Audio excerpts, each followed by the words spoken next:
구원자 예수님이 최후의 만찬을 베푸시다라는 제목으로 함께 말씀을 나누고자 합니다. 오늘 본문은 유월절을 배경으로 하고 있습니다. 이 유월절은 이스라엘의 출애굽을 기념하는 절기입니다. 모든 유대인 남자들은 예루살렘에 와서 이 유월절을 지켜야 했습니다. 구약성경 출애굽기 12장 13절에 보면 내가 애굽 땅을 칠 때에 그 피가 너희가 사는 집에 있어서 너희를 위하여 표적이 될지라. 내가 피를 볼 때에 너희를 넘어가리니 재앙이 너희에게 내려 멸하지 아니하리라고 말씀합니다. 이 유월절은 어린 양의 그 피를 통하여 이스라엘 백성들이 애굽에서 구원되어 해방된 것을 기념하는 절기입니다. 그리고 이 유월절은 바로 어린 양 예수 그리스도께서 이 세상을 구원하실 것을 미리 보여주는 것입니다. 신약성경 요한복음 1장 29절에 보면 이튿날 요한이 예수께서 자기에게 나오심을 보고 이르되 보라 세상 죄를 지고 가는 하나님의 어린 양이로다 라고 말씀합니다. 세례 요한은 예수님을 보며 세상 죄를 지고 가시는 하나님의 어린 양이라고 말씀했습니다. 그리고 고린도전서 5장 7절에 보면 너희는 누룩 없는 자인데 새 덩어리가 되기 위하여 묵은 누룩을 내버리라. 우리의 유월절 양 곧 그리스도께서 희생되셨느니라고 말씀합니다. 사도 바울 역시 예수님을 보며 유월절 양이라고 말씀했습니다. 예수님께서는 이제 곧 십자가를 지시게 될 것입니다. 그런데 그 전에 이 유월절 만찬 자리에서 성만찬을 제정해 주십니다. 오늘 말씀을 통해 예수님께서 제정하신 그 성만찬의 의미를 살펴보고 또 주님 다시 오시는 그날까지 우리도 이 땅에서 그 주님의 은혜를 누리며 또 전하는 저와 성도님들 되시기를 주님의 이름으로 바라겠습니다. 본문 26절 말씀 보겠습니다. 그들이 먹을 때에 예수께서 떡을 가지사 축복하시고 떼어 제자들에게 주시며 이르시되 받아서 먹으라 이것은 내 몸이니라 하시고 라고 말씀합니다. 예수님께서는 오늘날 성찬 예식과 마찬가지로 먼저 떡을 떼어서 축복을 하십니다. 이 떡은 당시 제자들이 유월절 음식으로 준비했던 그 떡입니다. 보통 유대인들은 유월절에 누룩을 넣지 않은 떡을 먹었습니다. 출애굽기 12장 15절에 보면 너희는 이레 동안 무교병을 먹을지니라고 말씀합니다. 그런데 지금 예수님께서는 그 떡을 무엇이라고 말씀하십니까? 우리를 구원하시기 위해 찢기신 바로 자신의 몸이라고 설명하십니다. 우리는 성찬 예식에 참여하여 이 떡을 먹을 때 나를 구원하기 위해 찢기신 그 그리스도의 몸을 상징한다는 것을 기억하며 그 은혜에 동참해야 합니다. 이 축복한다라는 것은 하나님께 거룩하게 해달라고 기도하는 것을 가리킵니다. 예수님께서는 제자들에게 떡을 떼어주시면서 영적인 은혜를 체험하게 해달라고 기도하신 것입니다. 그 전까지 유월절마다 무교병을 먹었습니다. 오늘날 우리는 성찬 예식을 통해 제 생명의 떡이신 예수 그리스도를 기념해야 합니다. 로마 카톨릭 천주교에서는 실제 예수님의 몸이 이 떡으로 변했다라고 하는 화채설을 주장합니다. 하지만 그것은 잘못된 주장입니다. 이 떡은 우리의 죄를 사하시기 위해 찢기신 예수 그리스도의 몸을 상징하는 것입니다.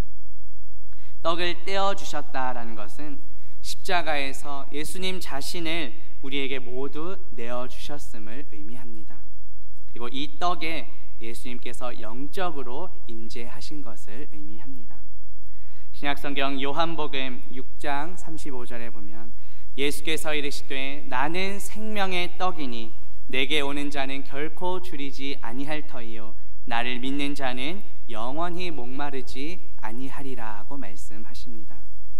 우리는 예수님의 몸을 상징하는 이 떡을 먹음으로써 예수님의 생명이 우리에게 임하는 축복을 누리게 됩니다.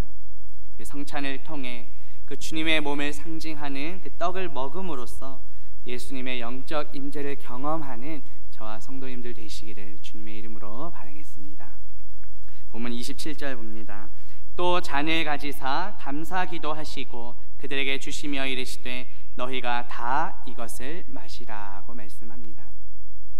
예수님께서는 자신의 몸을 상징하는 그 떡을 떼어 주신 후에 이어서 잔을 나누어 주십니다.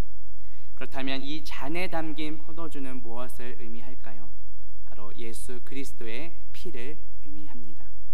그런데 예수님께서는 잔을 나누시기 전에 먼저 감사 기도를 하십니다. 이 감사하다라는 단어가 오늘날 영어의 성만찬을 가리키는 그 단어가 되었습니다. 예수님께서는 성찬 자리에 모인 그 제자들 모두에게 이 잔을 마시라고 말씀하십니다. 우리 역시 예수 그리스도의 제자로 부름받은 자들입니다. 따라서 오늘날 우리도 예수 그리스도의 제자로서 주님의 잔을 마셔야 합니다. 우리의 죄를 사하시기 위해 십자가에서 피 흘리신 그 주님의 은혜에 감사하는 저와 성도님들 되시기를 주님의 이름으로 바라겠습니다. 본문 28절 봅니다. 이것은 죄 사함을 얻게 하려고 많은 사람을 위하여 흘리는 바 나의 피 곧 언약의 피니라 말씀합니다. 예수님께서는 제자들 모두가 주님이 주시는 그 잔을 왜 마셔야 하는지 그 이유에 대해 이제 말씀해 주십니다. 그 이유가 무엇입니까? 이 잔은 많은 사람을 위하여 흘리는 예수 그리스도의 피를 상징하기 때문입니다. 예수님께서는 죄 사함을 얻게 하려고 피를 흘려 주셨습니다. 죄 사함은 무엇입니까? 죄로부터 우리를 자유롭게 해주시는 것을 의미합니다. 우리는 모두 죄와 허물로 죽었던 자들입니다. 죄의 노예로 살던 자들입니다. 그런데 예수님께서 십자가에서 피 흘려 주심으로 우리 모두 죄에서 자유롭게 되었습니다. 죄의 노예에서 해방되어 주님의 자녀가 된 것입니다.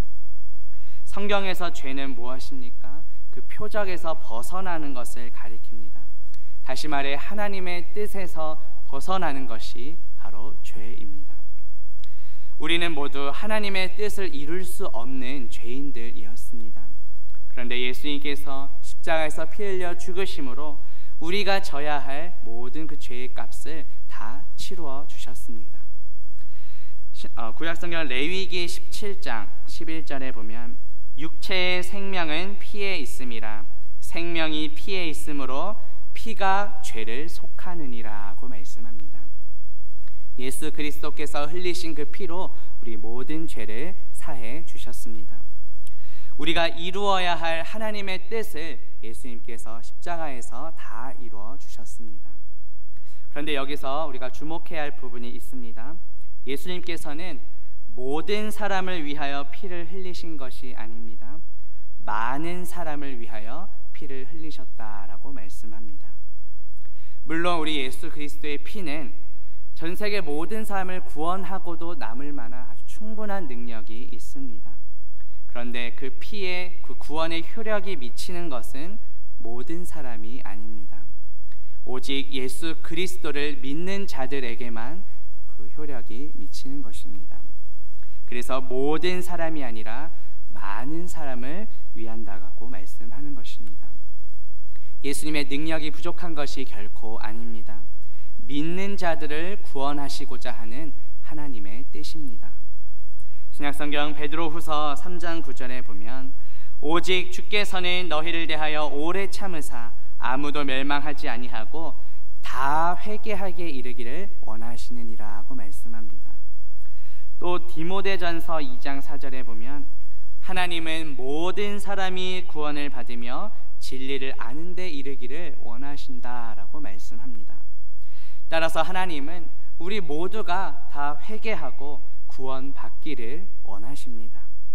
그런데 예수 그리스도의 피는 예수 그리스도를 믿는 자들에게만 그 효력이 미칩니다.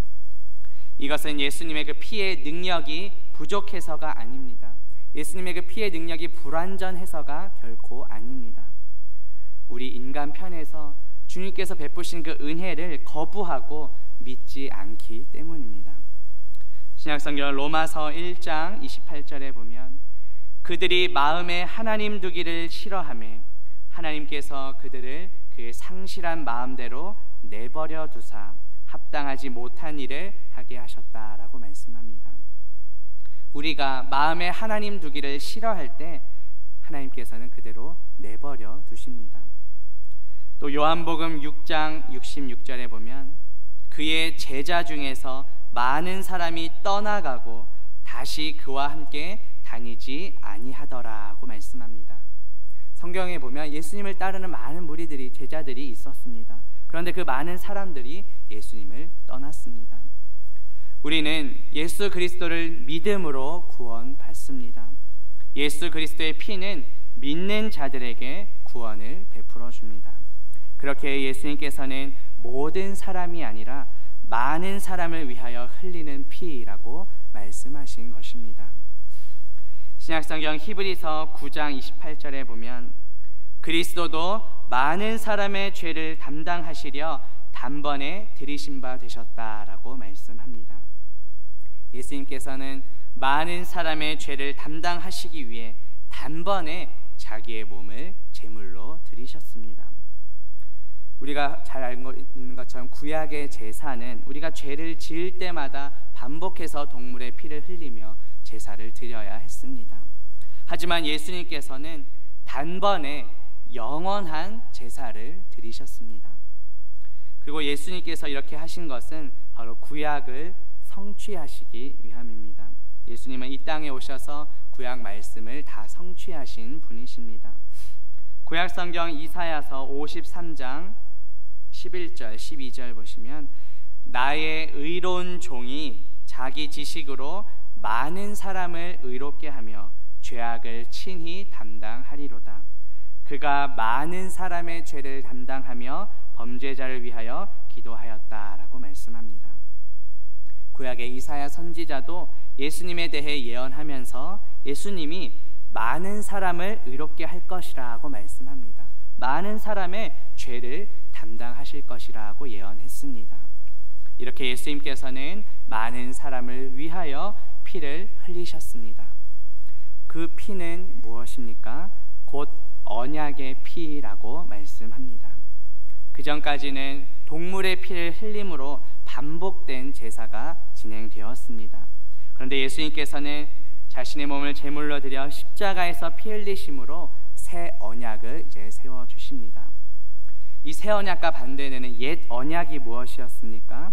구약성경 출애굽기 24장 8절에 보면 모세가 그 피를 가지고 백성에게 뿌리며 이르되 이는 여호와께서 이 모든 말씀에 대하여 너희와 세우신 언약의 피라고 말씀합니다.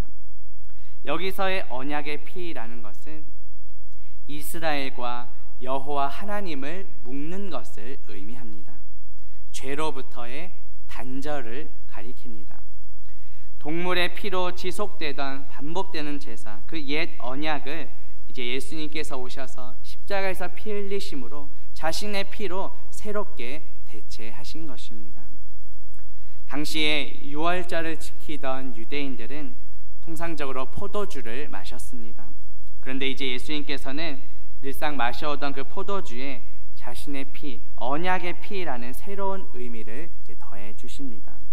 그래서 사도 바울은 예수님께서 세워주신 이 새 언약에 대해 이렇게 말씀합니다.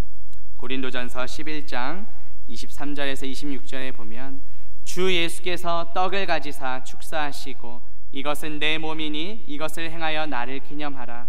식후에 잔을 가지시고 이 잔은 내 피로 세운 새 언약이니 나를 기념하라. 이 떡을 먹으며 이 잔을 마실 때마다 주의 죽으심을 그가 오실 때까지 전하는 것이라고 말씀합니다. 따라서 우리는 성찬을 통해 주님의 몸과 피를 상징하는 떡과 포도주를 먹고 마시며 주님을 기념해야 합니다. 그리고 주님 다시 오실 때까지 예수님을 전해야 합니다. 이 사명을 감당하는 저와 성도님들 되시기를 주님의 이름으로 바라겠습니다. 본문 29절 봅니다. 그러나 너희에게 이르노니 내가 포도나무에서 난 것을 이제부터 내 아버지의 나라에서 새 것으로 너희와 함께 마시는 날까지 마시지 아니하리라 하시니라. 아멘. 사도 바울은 분명 우리에게 주님이 다시 오실 때까지 떡과 포도주를 먹고 마시며 주님을 계속 기념해야 한다고 말씀했습니다. 그런데 지금 예수님께서는 오늘 본문에서 자신은 포도나무에서 난 것을 아버지의 나라에서 새 것으로 마시는 날까지 마시지 않겠다라고 말씀하십니다. 자, 예수님의 이 말씀은 무슨 의미일까요? 이제 예수님께서 많은 사람을 죄사하기 위해 십자가에서 곧 죽으실 것을 보여주는 것입니다. 십자가에서 죽으시고 부활하신 후 승천하셔서 그 예수님의 육신은 더 이상 이 땅에 없습니다. 그러나 예수님께서는 장차 살아있는 자와 죽은 자를 심판하러 다시 오실 것입니다. 올라간 모습 그대로 다시 오시리라고 약속하셨습니다. 그때 하나님 나라가 궁극적으로 완성되는 것입니다. 그리고 그때 천국에서 어린 양의 혼인잔치가 벌어지게 됩니다. 요한계시록 19장 9절에 보면 어린 양의 혼인잔치에 청함을 받은 자들은 복이 있도다라고 말씀합니다. 이 모든 것은 예수님께서 구약의 말씀, 구약의 예언을 성취하는 것입니다. 구약성경 이사야서 25장 6절에 보면 만군의 여호와께서 이 산에서 오래 저장하였던 포도주로 연회를 베푸시리니라고 말씀합니다. 이 구약의 여호와는 신약에 넘어오면 주로 번역됩니다. 따라서 주 예수 그리스도께서 포도주로 연회를 베푸신다는 말씀입니다. 이것이 곧 어린 양 되시는 예수 그리스도의 혼인 잔치입니다. 그리고 이 산은, 그 연회가 베풀어지는 이 산은 바로 새 하늘과 새 땅에 건설되는 천국을 가리킵니다. 그리고 오래 묵은 포도주로 연회를 베푼다라고 했는데 이것은 발효를 오래 해서 충분히 숙성되고 찌꺼기가 완전히 제거된 최상품의 포도주를 가리킵니다. 이것은 무엇을 의미할까요? 천국 잔치가, 어린 양의 혼인 잔치가 이 세상에서 맛볼 수 없는 가장 큰 기쁨, 가장 큰 즐거움의 잔치라는 것을 보여줍니다. 또 구약성경 아모스서 9장 13절과 14절에 보면 그때 포도를 밟는 자가 씨 뿌리는 자의 뒤를 이으며 산들은 단 포도주를 흘리며 포도원들을 가꾸고 그 포도주를 마시며 라고 말씀합니다. 여기에 나오는 그때는 1차적으로는 이제 이스라엘 백성들이 그 포로지에서 해방되어 그 약속의 땅 가나안으로 들어가던 그 때를 가리킵니다.